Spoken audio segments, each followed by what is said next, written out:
If you've not seen the episode, this is a spoiler, so I've told you.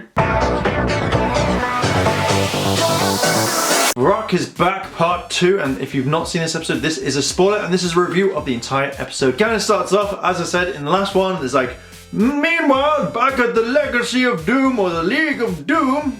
So basically you've got Vrak and the others, Drillhorn and Dark Robo Knight, or Evil Robo Knight as I like to call him, and they are talking about Master Plan. Yay! Then he's explaining what he wants, like his plan will come together and thus therefore he will destroy the world, as pretty much every single person does before him and always come after him. Then you have the Rangers jumping in and G's like, I'm gonna use my Rock Rush power! It doesn't do anything. It basically throws a small rock, this drill, and you're thinking, why? It didn't do anything because it's too big, and of course your power's not gonna work. It didn't work against Vrak, then it didn't work at all. Vrak, either way, Vrak. And thus, therefore, Vrak comes back and he's like, oh, I'm going to defeat you, Rangers. Vrak does turn up, he is with Robo Knight, and there'll be a few things I'll talk about afterwards which annoyed me about this entire scene. The Rangers try and reason with him, like, Robo Knight, stop it, you're meant to be really good. Or something along the lines. And Robo Knight's not taking anything of this at all. He's like, nope, I'm going to completely and utterly destroy you. Troy turns to Emma and goes, look, you gotta get the command ship and literally give that beans. Giving it beans will apply in a lot of the stuff when I say. So he says, go forth and destroy the drill and do what you can. So Emma does, she runs off. The others morph and then they start fighting. So they start fighting and then Emma's in the command ship and she's flying about, shooting this drill, and it's not doing anything. And she doesn't just give up straight away, she goes for it one more time. Just doesn't do anything. Now you'd kind of think that if you're in that sort of sky ship, you would literally hover your ship to some degree because it's got no defense and just keep attacking it. Just constantly, don't just fly about willy-nilly going, it doesn't work. Definitely, you know, wait there with your ship and just keep attacking in one position, you're bound to win. But Emma didn't think about this, so she flies off and that's all you see. Troy then runs out and I think the others are about to hit someone and be like, hey, you're gonna use our tags. Troy's like, no, don't do that. And then he gets hit in the back himself and he's like, got to make sure we can save Robo Knight because without destroying him because we need to, which you would do if you're in that situation. Robo Knight then, so Robo Knight keeps constantly attacking the Rangers and he's not stopping because obviously he is a machine. He's just literally going for it all the time. He's not stopping and he's just wailing on them, and to be honest, I'm quite impressed with Robo Knight just going, or Dark or Evil Robo Knight, going in, hitting them constantly and not stopping. It's literally his entire thing that he would do against the bad guys if he was a good robot.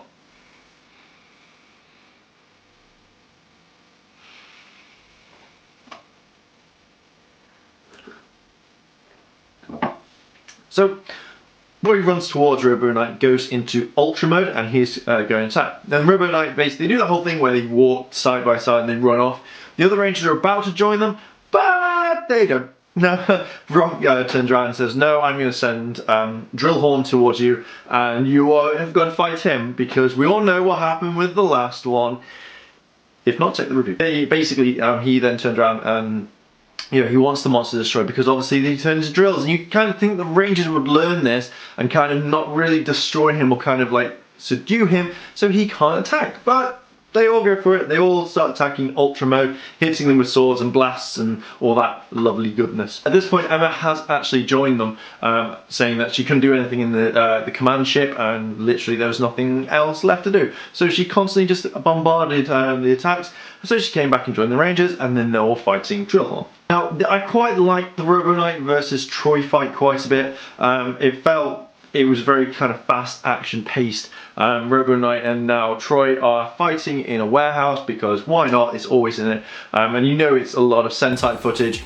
And literally just Robo Knight and Troy are just going at it. Robo Knight, again, because he has no emotions or any feelings, he's just really ripping into Troy constantly and hitting him, beating it. I like the fact that Troy rides the car because Robo Knight's like, nope, boom, I'm pushing that car.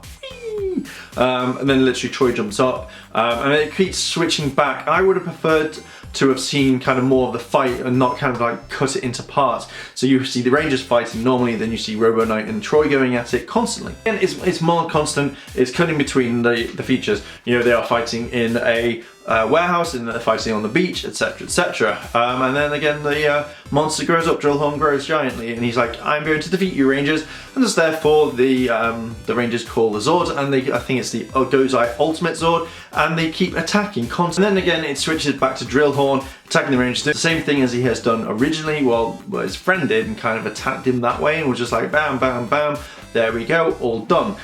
So again, it was the same sort of thing, and you'd think at this point that the generals, they turn into stuff, you know that he's got a plan going on, and you know that he's going to be turned into it, so you'd kind of think of trying to hold him down and keeping him held down, knocking him out rather than destroying him, because we know what will happen, he'll turn into a drill and come back later. It's now Troy is fighting against Robo Knight. He is putting a really good fight, to be honest, and you can tell by the power in his voice that he's really upset that Robo Knight's doing this, and he's really passionate about getting his friend back. But Robo Knight is just literally still evil and attacking Red constantly. He is going for it. The Rangers win against Drillhorn, and again they're like, yeah, that was a mega win. Yeah, son, we done that. We finished it.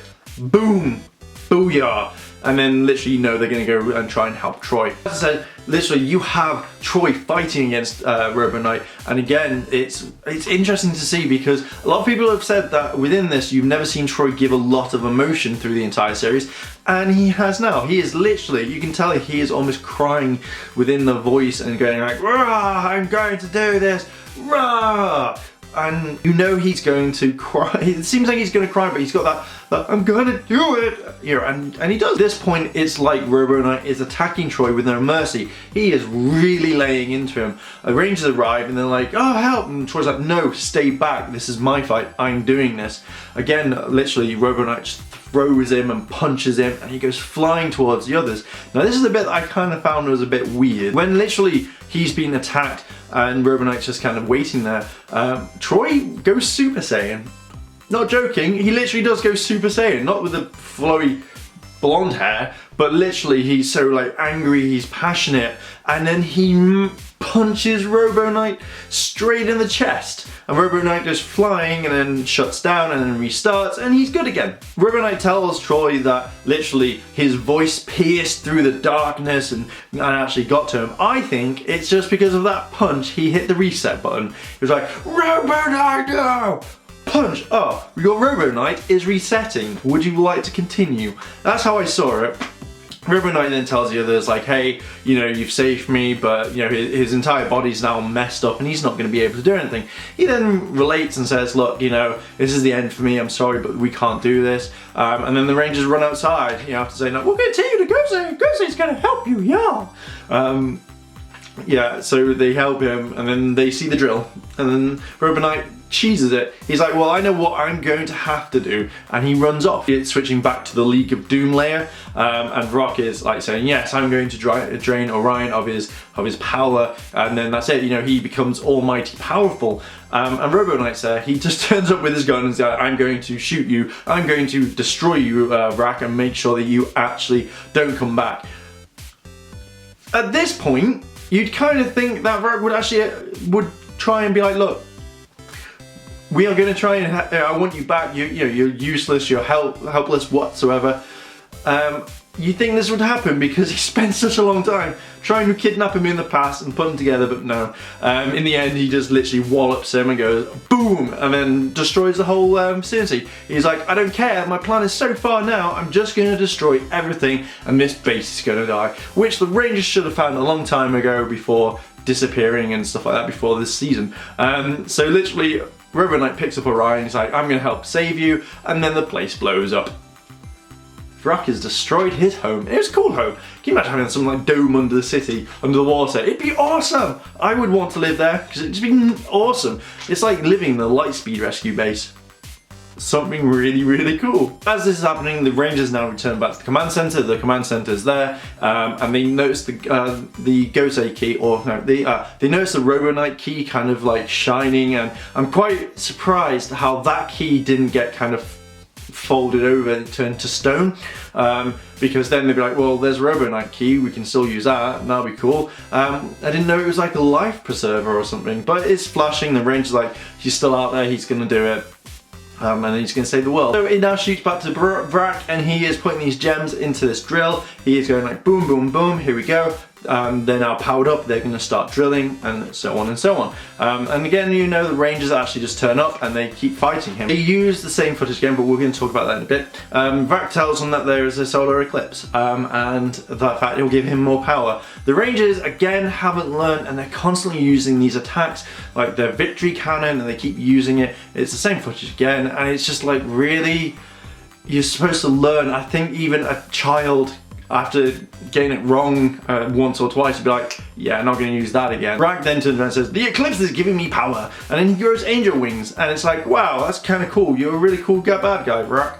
I like what you're doing. And again, he's attacking the Rangers using another victory charge, and again, it's the beams are hitting each other, and it's like a massive fight. The Rangers then do a sneaky thing and pull out their guns and fire straight at him. Boom, knocking him back, and they think they've kind of won, but no. Vrak's there going, you've not beaten me, Rangers, I'm going to actually destroy you. And then literally, for some strange reason, he goes like, you can use the eclipse to 1,000-fold your powers, Troy. Use the sky sword attack. How? It just feels like they just copped out on that one, like, yeah, throw that explanation in, it'll be more powerful. But they did something that I was very kind of like, about. I have a pep talk, and Emma is the only one that really gives it beans, like, literally, like, you're not, which I kind of thought was cool. And it shows passion that they didn't want this to end, and this would have been a really good thing, which I will talk about again.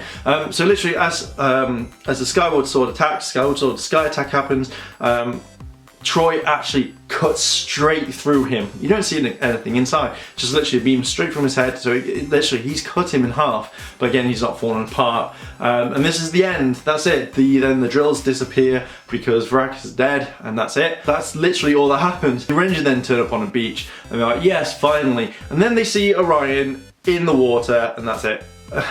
So it's not too bad. They run towards him, pick him up, and then take him back to the command center. And he says that he saw Robo Knight help him. He was very groggy, he could tell that his life force was going, and then suddenly Robo Knight transfers his life force straight into Orion, and it lives on. So that was pretty much the story. I think I've probably got a few things like mixed around, but that is pretty much the story of Vrak is Back Part 2. I liked Part 1, I thought Part 1 was cool.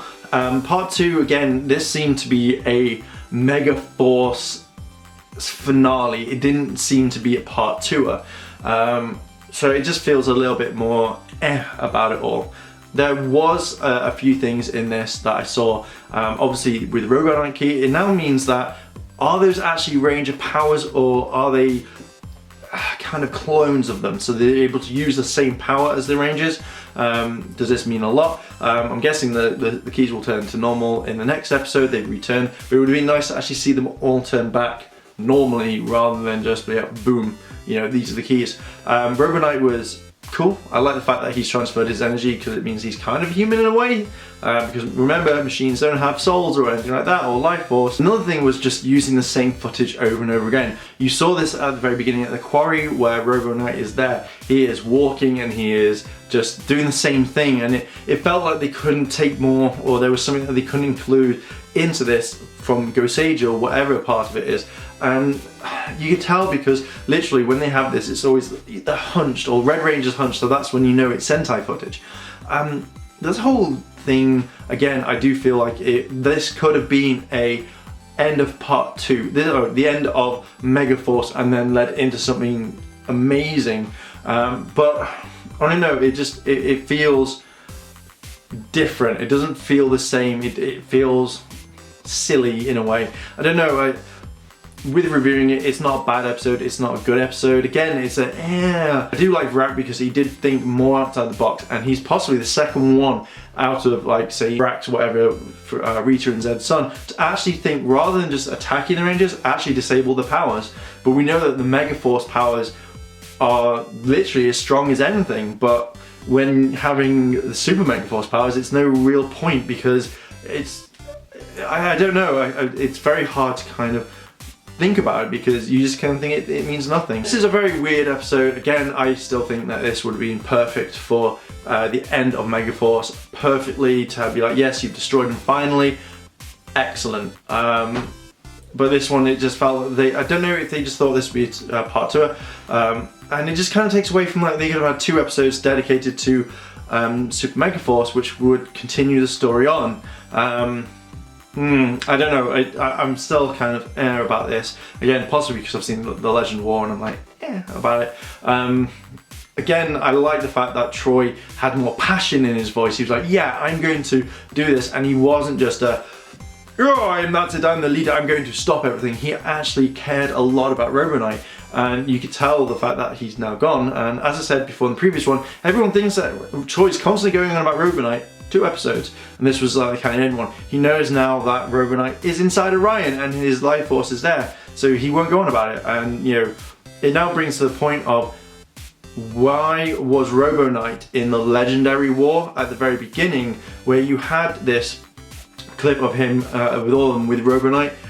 This is something that I don't understand, not unless Orion is not telling them anything like this. And again, if they don't put it in, or if it's just a vision, I don't know what to say about this. It better not be Tensu who takes the range key and takes the form of thingy, because that would suck badly. I just kind of think with this, it doesn't make sense. Why would you show Robo Knight there and not have him with the others in the fight, and now he's gone? So it doesn't make sense that Robo Knight is in the end of it. He is in the Battle of Troy, and then when Troy had that dream when it was all the Rangers and Robo Knight, it doesn't make sense at all. I could understand if Orion was it, but no, it's not. And I don't know, it just seems that this time this whole series has kind of thing. I'm going to give my thoughts on it in a moment, but yeah, that's pretty much. The question is, if you've seen this episode, what did you think about it? Do you think it was a nice touch to Megaforce, or do you think it was kind of like it's a filler, 2 filler episodes? Let me know down below in the comments. If you like this video, like, favorite, comment and subscribe. Thanks for watching, guys, and as always, I'll see you in a bit.